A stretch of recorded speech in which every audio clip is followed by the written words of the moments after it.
Welcome to the President's Podcast, the latest in the Difference Maker series from Chartered Accountants worldwide. We will be addressing trends and reflections from the World Congress of Accountants and seeing how the profession can play an instrumental role to enable sustainable economies for the future. In every episode, we'll feature a president from one of our member institutes to give their unique insights into the important role the accountancy profession plays as a protector of public interest.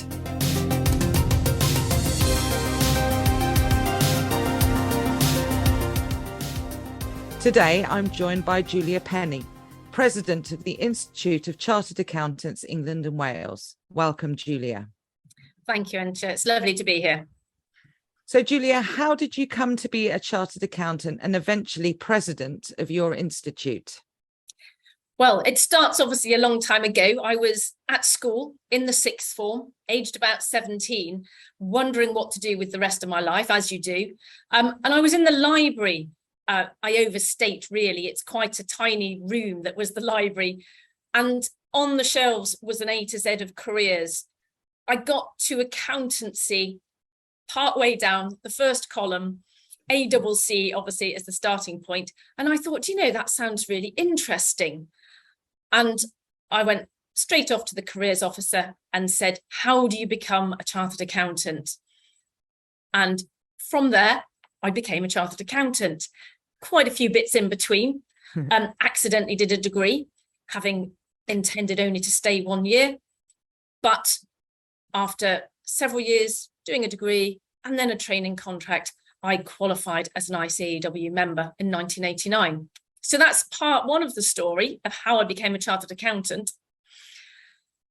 Part two of the story, my journey to president, I suppose in many ways started not long after that, because a few years after that, I had my first child and I decided for various reasons to go freelance. Now, at the time I was training student chartered accountants, and going freelance all of a sudden meant that I didn't have that base of colleagues that I was used to. So I decided, having seen an advert in the local magazine from my district society of chartered accountants, I decided to join up and volunteer on some of their committees. And then it moved on from being a member of the committee to being the chair, the president of the local committee. Many years later, joining various other committees centrally. You see, I'm a committee person through and through. And finally, council and then board. And then I got elected as president. I have to say, after several attempts, perseverance pays off. Yeah, it's often the way, isn't it, that you have to go a couple of times before you actually get there. But I think that's fantastic. And it's also interesting that that you went freelance. So it means that actually there's scope to make the role of a chartered accountant what you'd like to make it and build in that flexibility as a woman raising children, which I think is superb and also very valuable for perhaps younger members of the institutes to hear, and also potentially those wanting to come into the profession as well.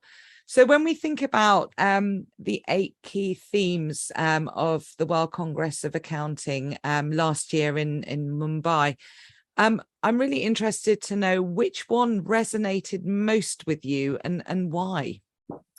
Well, I think the sustainability part of the theme resonated most with me. ICAEW has as one of its key strategic themes to help achieve the Sustainable Development Goals. And of course, our overall vision for our current strategy, which is our strategy leading us up to 2030, is to enable a world of sustainable economies.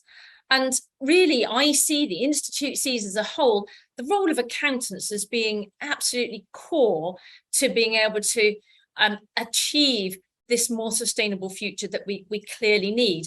Now, the SDGs are about more than just sustainability of the planet, but at the moment, there's a lot of focus on that side of things. We've had a number of extreme weather events. which have helped, I think, to highlight that this is real, the climate change issues, which have been, dare I say it, long forecast, are really starting to come home and make their presence felt. So for me, WCOA and its concentration on, as you say, a number of themes, but sustainability in particular, really resonated. And I was fortunate enough to be able to speak on one of the panels talking about the education of accountancy in sustainability. So yeah, that really brought the whole thing together for me. That's really interesting, because I think, as you say, sustainability is becoming more and more prevalent. And I think as chartered accountants, being almost the nexus of the organization and being able to sort of analyze data and then disseminate it to all the key stakeholders. I think a lot of people perhaps wouldn't necessarily marry up sustainability with chartered accountancy in the first instance. But I think, it's a role that chartered accountants will become more and more familiar with, and also valuable within an organization. So if we think then about the key challenges and opportunities that are facing the profession at the moment, what are they, in your opinion, and how can they be taken forward and perhaps turned into positives? Well, I think if we focus on the sustainability side of things to start with, because that's not the only challenge, but on the sustainability side, I think the challenge is to turn all of the words that are going on at the moment into action. And as well as the points that you raised about measuring and about knowing what's going on from a sustainability point of view, being able to analyze data, there's the strategic side of it. As you say, there's opportunities, there are threats. There are opportunities for businesses to grow and expand because they've found a new sustainable way of doing things. There are threats for businesses that don't recognize that change is coming, and they might then become redundant or have stranded assets that are worth nothing because maybe you can't use them anymore. Laws will be changing, taxes will be changing, the environment will be changing. But these are all things that the accountant can help businesses and other organizations to navigate. So I think, there's a big challenge there because we're not used to dealing with sustainability issues. So there's a big learning curve. And really, accountants need to make sure that they're educating themselves on this sustainability side. And the new ones coming through, that will be relatively easy because the qualifications that ICAEW have now, have got sustainability streamed through them. But for those of us like me who qualified some years ago, we need to educate ourselves separately to that. The ICAEW has a sustainability certificate, for instance, designed to be the sort of 101 of, what do you need to know about sustainability from an accountant's perspective to help drive business change. So I think that challenge of education about sustainability, being able to cope, there's a whole raft of new standards coming out, different standards in different parts of the world, some of them compatible, some of them not. So learning new standards, assurance of those disclosure standards, for instance, a whole new area, again, of education for the accountant, on top of all of the strategic issues about sustainability and how to run a business or organization which can reach net zero within the time frame that they've set out for themselves. So there's a whole load of big challenges around that sustainability side, but there are also challenges around attracting talent and whether new entrants into the profession, particularly young people, think of it as a good career. And I think one of the things where these link together is that sustainability and our ability as accountants to influence and change that space is very appealing to a lot of the new entrants or the potential new entrants into the profession. So really hoping that those two will work to help each other in providing, a purpose-led professional career for new people coming in. I think that's really interesting because I think that, from the research that I've done, and the discussions that I've had, it seems that Gen Z and those coming up now into employment are really looking at careers that can make an impact, can make a difference. And they're also very keen to work with organizations who align with their own values as well. So with that in mind, and the fact that, you know, technology is such a huge competitive sector for us, I suppose, how do you see the future of the chartered accountancy profession? Well, as you say, there's quite a lot going on. So we've touched on the sustainability issues, the attractiveness of the profession and linking that into sustainability. But the technology side is core to everything we do. And I sometimes hear firms lamenting that young people seem to think that the only way that they can get a career in technology is to go to what is highlighted as a tech company. And of course, that isn't the case, because much of what an accountant does do day to day is driven by technology. So data analytics, whether it's analytics of audit data, whether it's analytics to do with, you know, working in a company and looking at its sustainability data, there's a huge growth in this area of data analytics. There's a huge growth of the use of apps by companies, by chartered accountancy firms, making life easier. And of course, governments are also switching. You know, making tax digital is happening not just in the UK, but all over the world.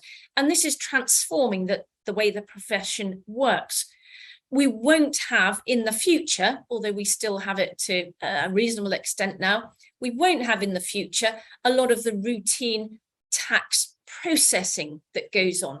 We won't, and already don't to a large extent, have the bookkeeping processes going on in the way that would have happened by hand. I have to say, when I started out, the accountancy firm I worked in still had bookshelves of client ledgers, which was starting to be phased out. But nonetheless, sometimes we were writing things up in literally actual, you know, ledgers, i.e. leather-bound books with debits and credits. Now, we've moved a long way from that. And so technology, sustainability, a purpose-driven profession, and something that can keep with you as things change throughout your career is really, for me, what the heart of a chartered accountant is becoming as we go forward. Yes, it's very interesting, particularly when you mention ledgers. I have ledgers from my father's business dating back to the 1700s. I've become the family archivist. Anyway, let's turn then again to WCOA. And it's obviously an opportunity to feel part of something bigger. And I think after the COVID pandemic, there was a real feeling of separation among everybody within the population, within the global population. And I think everybody was craving being able to go back to face-to-face events. But what do you believe then are the benefits of being part of a global professional family, like, for example, Chartered Accountants Worldwide, and also attending, you know, such events as World Congress? I think we cannot underestimate the power of human contact, because whilst it's fantastic that we can and have been doing some things on video, and it's certainly better than, say, just a phone call or a letter or an email, seeing people in person somehow transformed those relationships. Being part of a wider community, both virtual and physical, helps to get new ideas, not just formed, but actually enacted and driven forward. You have that little bit of a conversation with somebody and you think, oh yes, you know, that would work. I can see how I can take that forward in my organization, for instance. And some of those less formal conversations tend really only to happen in face-to-face environments. So for me, attending WCOA in person meant that I was able to not just attend sessions and hear the speakers from different nations on different topics, but meet people from a whole variety of other chartered accountants worldwide, networks across the globe, all in the space of just a few days, which just wouldn't have been possible going to all of the different locations.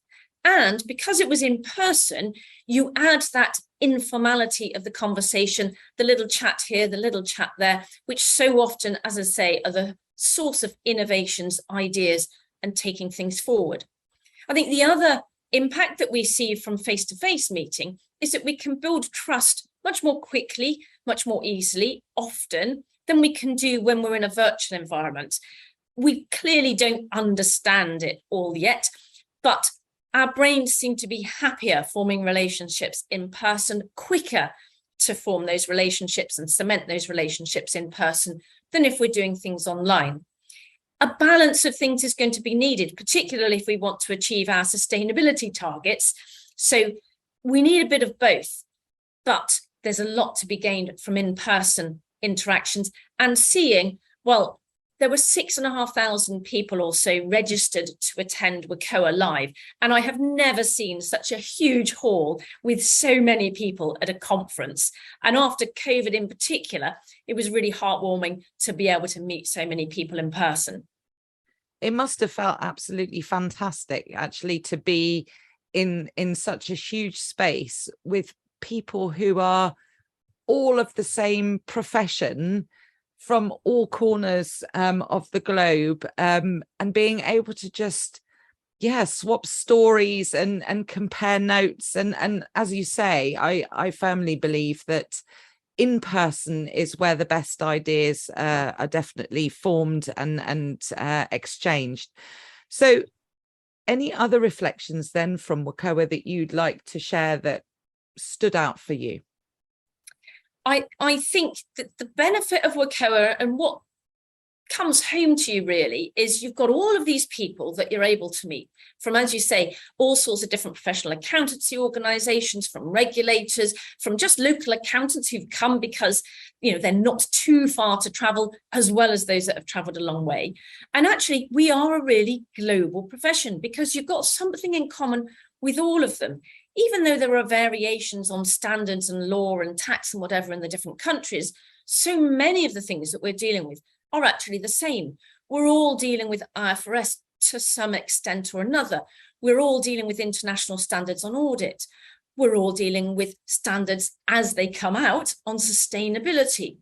And so it did really feel like a global community where we've got a great deal in common. So I think that was, you know, the biggest message. I suspect if you'd have gone back in time a little bit further, maybe it didn't feel that we were quite so close to all of the other people who would have been at WCOA. But really today, it felt like a very close community, despite the fact that we have members of bodies from all over the world. I think that sounds absolutely fantastic. So now, Julia, if I may, I'd like to take you a little bit off-piste and ask you about music. Now, word on the street is that you are quite an accomplished musician. So why don't you tell me a little bit about that? Well, was is probably a better phrase. I was very, very involved with music as a youngster. Started off on the recorders, 3 different types of recorders. Quick go on the violin, really not me. Quick go on the flute. And then I took up the cornet and joined the local brass band. And this was really home for me for a good number of years. I went through all of my exams. We do grades in this country. So got to the top grade, 8 on the cornet. Really enjoyed my brass banding. I have to say, work did somewhat get in the way, particularly when family arrived as well as work. So I haven't played very regularly for quite a while, but I still enjoy getting the cornet out and playing my favourite tunes. Brass banding is really me underneath all of this accountancy exterior. I think it sounds fabulous. In fact, who knows, we could even get a Chartered Accountants Worldwide brass band going. Anyway, that'd be great. It would be absolutely fantastic. Anyway, Julia, thank you very much indeed. That's all we've got time for today. Now, if you enjoyed listening to this episode, please do head over to the Chartered Accountants Worldwide website to listen to the rest of the episodes in this series. They're also available wherever you regularly choose to listen to your podcasts. Until next time, goodbye.